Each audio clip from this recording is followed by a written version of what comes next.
नमस्कार। आप सभी का स्वागत है हमारे YouTube चैनल पर। साथियों, एकादशी व्रतों में श्रेष्ठ और पुरुषार्थ को देने वाली है। एकादशी व्रत का महात्म्य का वर्णन करने में शेष और शारदा भी समर्थ नहीं है। जिन जातकों को पुरुषार्थ की प्राप्ति चाहिए होती है, अर्थात काम, अर्थ, धर्म, मोक्ष, वे एकादशी व्रत को करते हैं।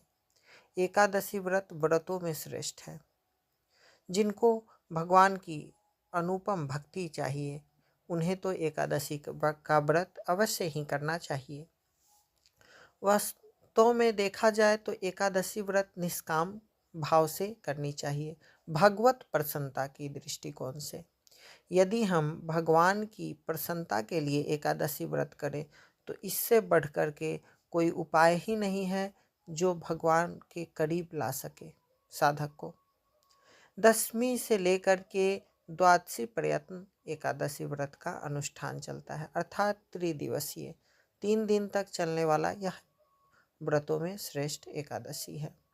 मार्गशीर्ष माह के कृष्ण पक्ष की एकादशी का नाम उत्पन्ना एकादशी है। जो जातक एकादशी का व्रत करते हैं वो मार्गशीर्ष माह के कृष्ण पक्ष की एकादशी से एकादशी व्रत का प्रारंभ करते हैं। मार्गशीर्ष माह के कृष्ण पक्ष की एकादशी का एक अपना विशेष महत्व है। इस दिन साधक को निराहार रह करके व्रत करना चाहिए। दशमी के दिन प्रातःकाल दैनिक कर्म से निवृत्त होकर के किसी भी पवित्र नदी अथवा सरोवर में स्नान करना चाहिए। भगवान का पूजन, ध्यान, जप करना चाहिए। तत्पश्चात दोपहर के समय में सात्विक भोजन ग्रहण करना चाहिए। एक समय संध्या काल में सूर्यास्त होने के बाद दंत धावन करना चाहिए। मुंह की शुद्धि होने के बाद रात में कुछ भी ना भोजन करें। रात्रि में शयन से पूर्व एकादशी व्रत का संकल्प करें। हे जनार्दन, मैं कल उत्पन्ना नामक एकादशी का व्रत करूंगा। आप मेरे और मेरे इस व्रत संकल्प की रक्षा करना। और फिर शयन करें।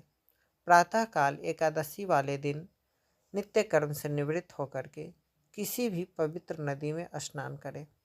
स्नान करते समय शरीर में मिट्टी का लेप अवश्य लगाएं और फिर स्नान करें। स्नान के पश्चात इस एकादशी का विशेष महत्व होता है कि आप मिट्टी का तिलक लगाएं। उसके बाद भगवान श्री कृष्ण का या फिर भगवान विष्णु का या फिर राम अवतार में, भगवान तो अनंत है और उनकी कथाएं भी अनंत है। इस जिनको जिस स्वरूप की पूजा करने में रुचि है, जिनकी जिन स्वरूप में विश्वास है, आस्था है, भगवान के उन्हीं स्वरूप की पूजा करें। कुछ भी संभव नहीं तो तुलसी पत्र द्वारा तो पूजन अवश्य ही करें। मन ही मन पूरा दिन ओम नमो भगवते वासुदेवाय का यथासंभव जप करें। एकादशी महात्म्य का श्रवण करें। सायंकाल में भगवान को दीप दान करें शुद्ध घी का। तत्पश्चात रात्रि में कीर्तन, भजन, भगवत स्मरण आदि करें।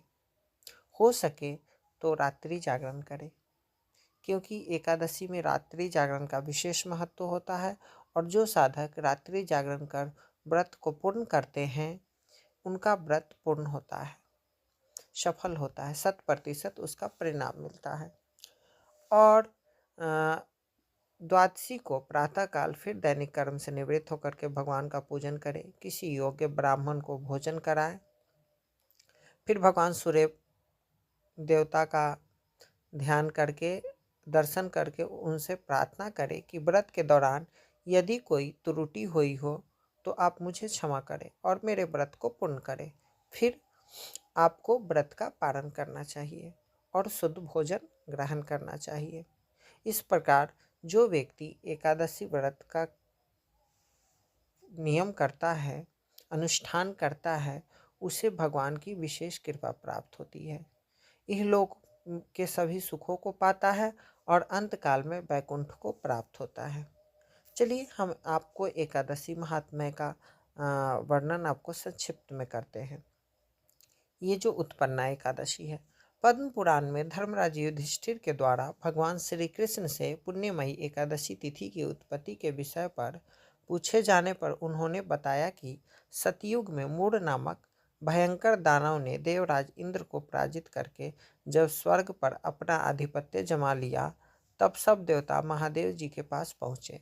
महादेव जी देवगणों को साथ लेकर के क्षीर सागर गए। वहां शेषनाग की शैया पर योग निद्रालीन भगवान विष्णु को देख करके देवराज इंद्र ने उनकी स्तुति की। देवताओं के अनुरोध पर श्रीहरि ने उस अत्याचारी दैत्य पर आक्रमण कर दिया। सैकड़ों असुरों का संहार करके नारायण बद्रिकाश्रम चले गए। वहां वे 12 योजन लंबी सिंहावती गुफा में निद्रालीन हो गए। दानव मूढ़ ने भगवान विष्णु को मारने के उद्देश्य से जैसे ही उस गुफा में प्रवेश किया, वैसे ही श्री हरि के शरीर से दिव्य अस्त्र शस्त्रों से युक्त एक अति रूपवती कन्या उत्पन्न हुई। उस कन्या ने अपने हुंकार से दानव मूढ़ को भस्म कर दिया।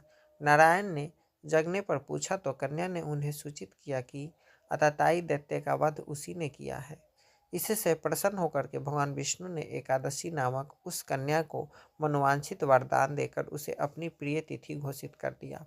श्रीहरि के द्वारा अभीष्ट वरदान पाकर के परम पुण्य प्रदा एकादशी बहुत खुश हुई।